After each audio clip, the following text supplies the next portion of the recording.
Hello बच्चों, ए में आपका स्वागत है। फिर से हम लेकर के आए हैं आपके लिए कुछ नया सीरीज, जिसमें है कि हम लोग हाइट एंड डिस्टेंस का क्वेश्चन करेंगे। और हाइट एंड डिस्टेंस का जो है एनसीईआरटी का पूरा आपको लाइन वाइज मिलेगा, ठीक है। और डेली ये अपलोड होता रहेगा वीडियो आपके लिए, ठीक है। देखिए कि 9.1 का ये क्वेश्चन रहेगा। 9.1 का पहला क्वेश्चन आपके सामने ये रहा, बोल रहा है कि सर्कस का एक कलाकार 20 मीटर लंबे डोरे पर चढ़ रहा है, जो अच्छी तरह से तनी हुई है और भूमि पर सीधे लगे खंभे के शिखर से बंधा हुआ है। यदि भूमि स्तर के साथ डोर द्वारा बनाया गया कोण 30 डिग्री हो तो खंभे की ऊंचाई ज्ञात करना है। देखिए बच्चों, इसको पढ़ करके ज्यादा घबराने की जरूरत नहीं है, क्योंकि ये बोल रहा है कि एक सर्कस कलाकार है। तो सर्कस कलाकार ये बोल रहा है, देखो कि यहाँ पे बोला गया है कि 9.1 है, वहां पे थोड़ा सा मिट गया था तो मैंने अलग से फिगर ड्रॉ किया है, बट यहाँ पे देख लीजिए 9.11 है 11। इसमें दिया गया है क्या कि यह 20 मीटर लंबा है। यहाँ पे सर्कस कलाकार जो है वो 20 मीटर लंबा एक धागा इस प्रकार से बांध रखा है, इस प्रकार से ऐसे, ठीक है। रुकिए मैं एक दूसरा कलर कर देता हूँ, अच्छा रहेगा। ये वाला जो आपको दिख रहा है ये हमारा क्या है, एक धागा है, इस प्रकार से धागा है और ये 20 मीटर लंबा है। लेकिन यहाँ पे ये भी बोल रहा है कि 20 मीटर लंबा है और ये कोण भूमि से ये कितना कोण बना रहा है, तो ये 30 डिग्री का कोण बना रहा है। ये सीधा आपसे पूछ रहा है कि खंभे की लंबाई, यानी कि यहाँ से लेकर के यहाँ तक की लंबाई आपसे पूछा जा रहा है कि ये लंबाई कितनी होगी, ठीक है। यह लंबाई कितनी होगी यही बताना है आपको। आप देखिए, आपको मान लेना है कि पहले तो जो दिया गया है बच्चों वो अपना लिख लीजिए, जरा अच्छा रहता है लिख लेना, ठीक है। दिया गया है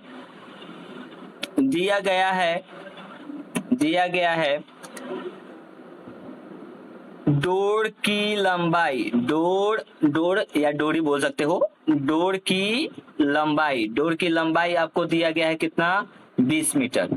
20 मीटर ये दे दिया गया है, साथ ही साथ ये भूमि के साथ कितना डिग्री का कोण बना रही है तो ये भी लिख देंगे। डोर भूमि के साथ, भूमि भैया इसे ना लिखा जाता है, गलती लिख दी, भूमि के साथ 30 डिग्री का कोण बना रही है जी, 30 डिग्री का कोण बना रही है। तो आपसे पूछ रहा है कि खंभे की लंबाई बताएं। तो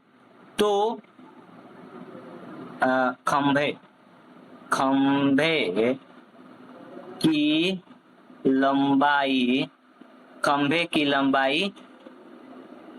लंबाई ज्ञात करना है ना जी, खंभे की लंबाई बताएं, ठीक है। ये आपसे पूछ रहा है भाई लोग, ये आपसे यदि पूछ रहा है तो अगर आपको जरा सा भी यह अंदाजा हो कि यह एक समकोण त्रिभुज की तरह बना हुआ है, तो समकोण त्रिभुज में अगर देखते हैं और त्रिकोणमितीय आप फलन के बारे में जानते हैं, तो इस प्रकार से अगर कोई दिया गया है और आपको ये दिया गया है तो इसको आप लोग कर्ण बोलते हैं, तो ये एच है और ये आपका क्या है, तो यह आपका, ये अगर इस कोण के लिए बात कर रहे हैं हम लोग तो इस कोण के लिए ये परपेंडिकुलर यानी पी या लंब है, ठीक है। ये लंब है और ये हमारा क्या है, कर्ण है। लंब और कर्ण किस में होता है, तो साइन के किस मान में होता है, क्योंकि साइन थीटा बराबर क्या होता है, यानी कि पी और एच में संबंध रखता है ना, तो इसी को हम लोग लिखेंगे। आप यहाँ पे कौशिक का भी रख सकते थे, लेकिन कौशिक के रखने की कोई आवश्यकता नहीं है। आप ज्यादा से ज्यादा कोशिश कीजिएगा कि क्या रखना है, तो आपको साइन कॉस टैन ही रखिए, ये तीन ही मान ज्यादातर आपको सुटेबल करेगा। और ये जो रहा आपका कौशिक, सेक और कॉट, ये ले सकते हैं कि नहीं, बिल्कुल ले सकते हैं, लेकिन उसमें फंसने की ज्यादा चांसेस होते हैं, बच्चे उसका मान ज्यादातर रख नहीं पाते हैं। तो आप साइन का तो मान रख दीजिए, ठीक है। तो यहाँ पे जो दिया गया है उसी आधार पे कर लेंगे और यहाँ पे हम थीटा इसको मान लेते हैं। कोण कितना बना रहा था, तो थीटा हमने मान लिया, यहाँ पे थीटा हमने लिख दिया। तो साइन थीटा बराबर पी बाई एच। और ये कितना डिग्री का कोण बनाया था भाई, तो ये 30 डिग्री का कोण बनाया था। ये कितना था, तो 20 था। आपसे पूछ क्या रहा है, पी पूछ रहा है। तो साइन थीटा, थीटा की जगह पे आप क्या लिखिएगा, तो आप थीटा की जगह पे 30 लिखिएगा। पी का मान देखिए, तो पी का मान कितना है, पता नहीं है भाई। एच का मान कितना है, तो एच का मान 20 मीटर है, तो 20 मीटर लिख दीजिए, या 20 मीटर लिख दीजिए। अब देखिए यहाँ पे हम क्या करेंगे कि साइन 30 डिग्री की वैल्यू कितनी होती है, तो 1/2 होती है भाई। पी है तो पी, और 20 मीटर है तो 20 मीटर, ठीक है 20 मीटर है।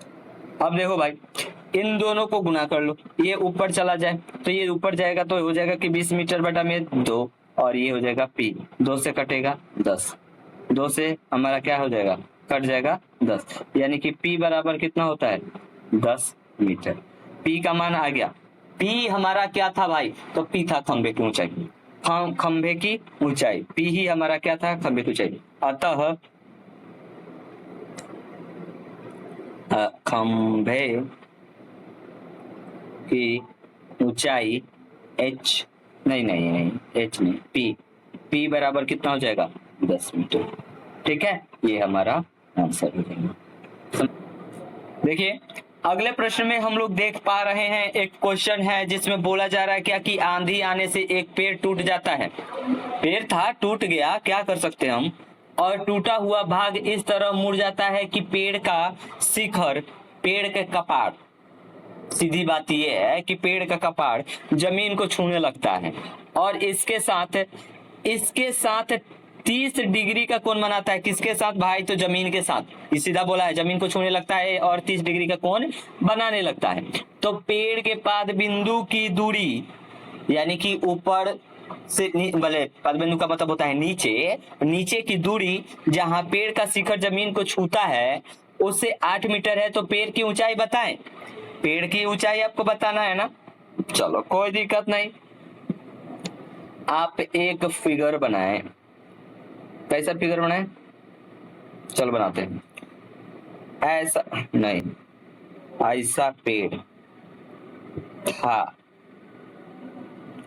ऐसा पेड़ था जो यहां तक ठीक है, यहां तक ठीक है, यहां तक इसका भैया जरूर सब ठीक है। ये क्या होता है कि यहीं से टूट जाता है और टूट करके ऐसे गिर जाता है, वो ऐसे टूट के गिर जाता है, और टूटने के बाद गिर जाता है तो ये जमीन के साथ कुछ ऐसा समकोण त्रिभुज में बना देता है। देखो तुमको दिया गया कि आंधी आया, आंधी आया, आंधी आओ, ठीक है, आंधी आने से कोई फर्क नहीं पड़ता है, वो आंधी आएगा जाएगा उसका काम है। हमारा काम है क्या कि ये पेड़ को तोड़ देना ना, हम पेड़ को नहीं तोड़ेंगे भाई। यहाँ पे टूट गया है और टूट गया है, पेड़ क्या करेगा, तो शिखर से, शिखर यानी कि पेड़ का ऊपर वाला फुलंगी, जिसको हम लोग बोलते हैं बिहारी भाषा में इसको फुलंगी बोलते हैं, और हिंदी भाषा में इसको क्या बोलते हैं, तो शिखर बोलते हैं, ठीक है, ऊपर वाला का भाग। और यही टूट कर ये वाला हिस्सा यहाँ तक आ चुका है, ये आ चुका है, ठीक है, ऐसा ही पेड़ टूट के गिर गया। और ये बोल रहा है आपसे चिल्ला चिल्ला करके कि पैर का शिखर जमीन को छूने लगता है और इसके साथ 30 डिग्री का कोण बनाता है भाई, ये 30 डिग्री का कोण बनाता है, बनाए। इसके पास से दूरी कितनी है, यानी कि ये जो हिस्सा है इससे इसके शिखर की दूरी कितनी दी गई है, तो ये बोला है कि 8 मीटर दी गई है, 8 मीटर दी गई है। आपसे ये पूछ रहा है कि पेड़ की ऊंचाई बतानी है, कि पेड़ की ऊंचाई टोटली हमारे पास कितनी थी। देख भाई यहां तक ये आप ज्ञात कर लीजिए और इसको ज्ञात कर लीजिए, और इन दोनों को खड़ा कर दीजिए। खड़ा कीजिएगा तो ये भैया ऐसे था, तो इसको जब आप खड़ा कीजिएगा तो ये खड़ा हो जाएगा कैसे, सीधा, सीधा पैर हो जाएगा, वही ना टूट कर गिरा था, ठीक है। तो क्या करेंगे, इसका नाम दे दीजिए, मान लेते हैं कि शिखर का नाम ए, इसका बीच वाले का बी और नीचे वाले का सी। तो आपको जो दिया गया है वो लिख लीजिए, दिया गया है दिया गया है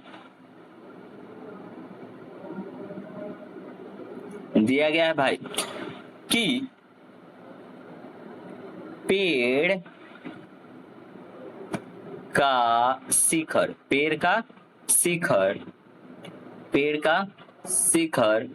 जमीन के साथ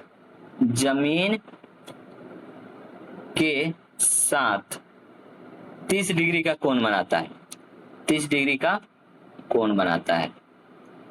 कोण अच्छे से लिखाओ ना, काहे तुम परेशान करता हमको। कोण बनाता है। और ये बोल रहा है कि पेड़ के पात से शिखर के बीच की दूरी कितनी है। यानी ये भाई लोग आप थीटा भी इसको बोल सकते हैं, कोई दिक्कत नहीं है यहाँ पे, ठीक है। कोई अगर किसी को आपत्ति है तो ना भैया, थीटा यानी कि कोई भी कोण, ठीक है, यहाँ पे हम थीटा बोल देते हैं इसको। अब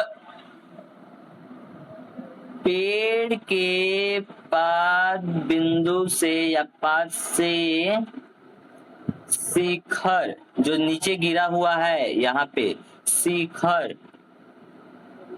के बीच की दूरी भैया इसका क्या बोले थे, ये इसका नाम है CA चाहे AC। चलाओ ठंडी में ठीक रहो ना, गर्मी में ठीक रहो। यहाँ पे CA है, ये समझ गए।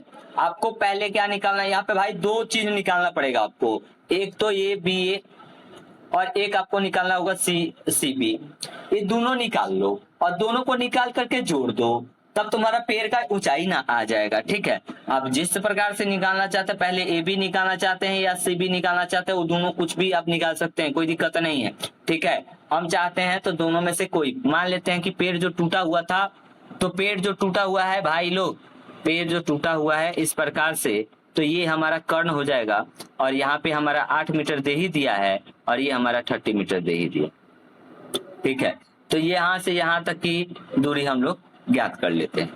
तो यहाँ से यहाँ दूरी ज्ञात करने के लिए भाई इसको बोलते हैं ना P थोड़े हम बोलेंगे, इसको हम लोग H बोलेंगे, और इसको हम लोग क्या बोलेंगे, बेस बोलेंगे, और जबकि इसको हम लोग P बोलेंगे, ठीक है। ये P हम लोग बोल देंगे। अब देखो भाई, ये तो हो गया, तो आप P निकाल लीजिए या H निकाल लीजिए, दोनों में से एक चीज निकालना जरूरी है।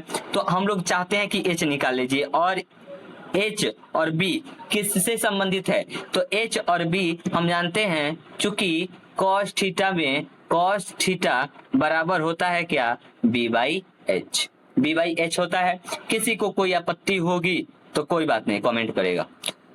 यहाँ पे cos थीटा का मान कितना दिया हुआ है, 30 डिग्री, और B है, B हमारा है, H है, B का मान दिया हुआ है सर, B का मान हमारा दिया गया है 8 मीटर। cos 30 डिग्री की वैल्यू आपको पता होनी चाहिए। cos 30 डिग्री की वैल्यू होती है √3/2 बराबर 8 मीटर। और H नहीं पता है हमको, तो H नहीं पता है तो क्या हो गया, इससे इसमें गुना कर लो, इसमें इससे गुना कर लो, या तुम बटा में ही कर लो, कोई दिक्कत नहीं है। देखो कैसे दिक्कत नहीं है भाई, ये इससे गुना हो जाए तो ये हो जाएगा आपका 8 दूनी 16 बटा √3, ये नीचे चला जाएगा, ऊपर चला जाएगा H, ये हो गया, ठीक है। अब हर का परिमेयकरण कर लो यार। हर का परिमेयकरण कैसे करोगे, 16 √3 गुना ऊपर √3 बटा में √3 बराबर H, ये ठीक है ना। 16 √3 ये 3 हो जाए, ये हमारा क्या आया है, ऊपर का हिस्सा, ठीक है। अगर ऐसा होगा कि पॉइंट में आंसर आएगा तो हम लोग कर लेंगे, कोई दिक्कत नहीं है, ठीक है। आंसर का बात वो अलग की बात है। ये H हमारा आ गया। अब हम निकाल लेंगे क्या, P। तो P निकालने के लिए हमें अगर B और H, चूंकि tan थीटा, यहाँ पे हम tan थीटा का प्रयोग करेंगे क्योंकि B हमको पता है, और B नहीं होता है इसमें, पहले P होता है फिर B होता है, P/B होता है। तो tan थीटा का मान तो वही रहेगा कि 30 डिग्री, और P का मान दिया ही नहीं है, P का मान 8 दिया है, लेकिन tan थीटा का मान तुम लोग जानते हो कि tan 30 डिग्री की मान कितनी होती है, तो tan 30 डिग्री की मान होती है 1/√3। 1/√3, अब पी नहीं दिया है, 8 दिया है तो देव। अब देखो भाई लोग, ऊपर से ऊपर का गुना कर लियो। ऊपर से ऊपर का गुना जैसे करोगे तुम्हारा हो जाएगा 8√3 हो जाएगा। 8√3 बराबर पी होगा, और पी इसका हर का परिमेयकरण कीजिएगा तो ऐसा आ जाएगा कुछ मान, और इन दोनों का पी का मान आ गया। पेड़ की ऊंचाई ज्ञात करनी है ना, तो पेड़ की ऊंचाई, चूंकि नहीं अतः पेड़ की ऊंचाई, पेड़ की ऊंचाई कितनी होनी चाहिए, तो पेड़ की ऊंचाई होनी चाहिए थी हमारी ए बी और प्लस में बी सी। तो ए बी भैया नीचे वाला था, यानी जिसको हम लोग एच बोल रहे थे, और बी सी जो था उसको हम लोग पी बोल रहे थे। इसका मान देखो कितना आया है, वो कहाँ गया, 16√3/3, 16√3/3 आया है। 16√3 और बटा में 3, और जबकि पी का मान कितना आया है, 8√3/3, 8√3/3। ये दोनों का तुम लोग अगर एलसीएम लोगे तो 3, ये हो जाएगा 16√3 और प्लस में 8√3, 8√3। ये दोनों जुड़ जाएगा हो, क्या कि दोनों का √3 ही है, ये दोनों जुड़ करके कितना हो जाएगा, 8 है 16, 8 16 24, √3/3, 3 8 24 हो जाएगा भाई, 3 8 24 हो जाएगा, ये हो जाएगा ना। तो 8√3, अगर तुम पॉइंट में निकालना चाहते हो मान तो हो जाएगा कितना, 8 × 1.732, ये अप्रोक्स मान होता है √3 का। अगर गुना कर लोगे तो कितना हो जाएगा, 8 का 8, 8 दूनी 16, 8 3 24, 1 25 और 8 7 56, 56 2 58 और 8 का 8, 8 का 8 हो जाएगा। उसके बाद 5, 8 5 13 हो जाएगा, है ना जी। और एक पॉइंट हो जाएगा यहाँ पे, उसके बाद हम लोग लगा देंगे कितना, मीटर है। ये कितना है, तो ये लगभग मान है भाई, ये लगभग मान है। ठीक है, आप लोग को आई होप ये समझ आया होगा। अगर लगता होगा कि कोई कैलकुलेशन में दिक्कत हो तो कोई दिक्कत नहीं, यहाँ पे आप कमेंट कर सकते हैं कि इतना आंसर है कि नहीं है। जहां तक मेरे को लगता है कि इतना ही होना चाहिए। ठीक है, या तो ऊपर छोड़ देगा या तो यहाँ पे आकर के छोड़ेगा लगभग मान। और ये आपको समझ आया होगा आई होप। तो अगला वीडियो हम फिर अगले नेक्स्ट क्लास में कवर कर लेंगे। तब तक के लिए धन्यवाद आप लोग को देखने के लिए। ठीक है, मिलते हैं फिर नेक्स्ट वीडियो में।